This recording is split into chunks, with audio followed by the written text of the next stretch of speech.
درانو کتونکو السلام علیکم.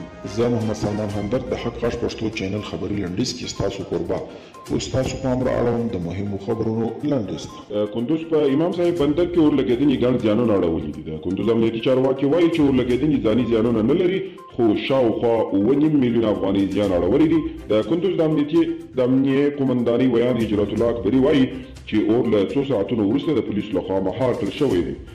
واشنگټن پوسټ په یوه وروستۍ مقاله کې وایي چې د امریکا د ځانګړو عملیاتو مشترکه قومندانۍ د GSOC لومړی د داعش پر ضد جنګیالیو هوایي بریدونه کوي او وروسته طالبان خپل ځمکني عملیات د داعش پر ضد پیل کوي. امریکایان دا د طالبانو هوایي پوځ عملیات بولي. د ناټو عمومي مشر ټینګار کوي چې د ناټو غړي به یوازې په هغه صورت کې له افغانستانه ووځي چې د امریکا او طالبانو د سولې ټول شرایط عملي شي. ینس سټولټنبرګ ویلي چې ناټو د افغانستان د سولې د خبرو ملاتړ کوي، خو په عین حال کې به تر 2040 کال د افغان ځواکونو مالي ملاتړ ته دوام ورکوي.